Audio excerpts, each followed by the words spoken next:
Tembikar adalah alat keramik yang dibuat oleh pengrajin. Tembikar dibuat dengan membentuk tanah liat menjadi suatu objek, dan alat tembikar yang paling dasar adalah tangan.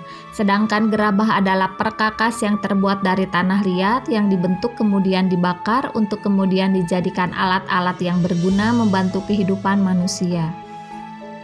Asal mula tembikar atau gerabah diperkirakan telah ada sejak masa prasejarah, tepatnya setelah manusia hidup menetap dan mulai bercocok tanam. Situs-situs arkeologi di Indonesia telah ditemukan banyaknya tembikar yang berfungsi sebagai perkakas rumah tangga atau keperluan religius seperti upacara dan penguburan. Tembikar yang paling sederhana dibentuk dengan hanya menggunakan tangan yang berciri adonan kasar dan bagian pecahannya dipenuhi oleh jejak-jejak tangan.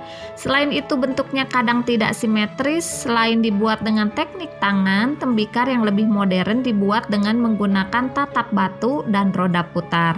Pada awalnya tembikar dibuat dengan bentuk polos dan mudah rapuh, tetapi saat ini tembikar tersedia dalam berbagai macam bentuk, motif, gambar, dan lukisan khas, dan daya tahannya pun lebih lama.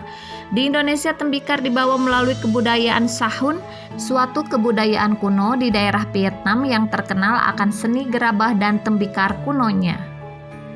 Cara pembuatannya yaitu mengambil tanah liat. Tanah liat diambil dengan cara menggali secara langsung ke dalam tanah yang mengandung banyak tanah liat yang baik.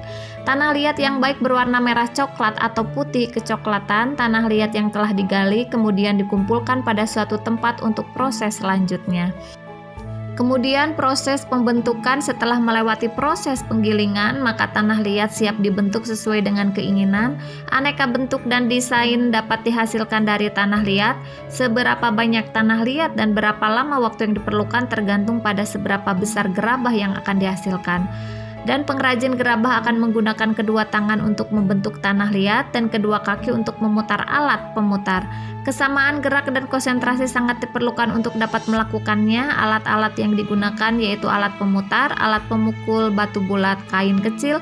Air juga sangat diperlukan untuk membentuk gerabah lebih baik.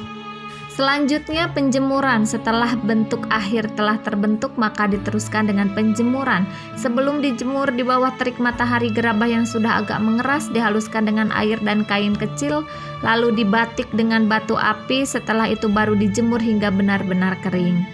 Selanjutnya lagi pembakaran. Setelah gerabah menjadi keras dan benar-benar kering, kemudian banyak gerabah dikumpulkan dalam suatu tempat atau tungku pembakaran. Gerabah-gerabah tersebut kemudian dibakar selama beberapa jam hingga benar-benar keras. Proses ini dilakukan agar gerabah benar-benar tidak mudah pecah. Bahan bakar yang digunakan untuk proses pembakaran adalah jerami kering, daun kelapa kering, ataupun kayu bakar. Dan untuk proses terakhir penyempurnaan gerabah, jadi dapat dicat dengan cat khusus atau diglasir sehingga terlihat indah dan menarik, sehingga bisa menjadi nilai jual yang sangat tinggi.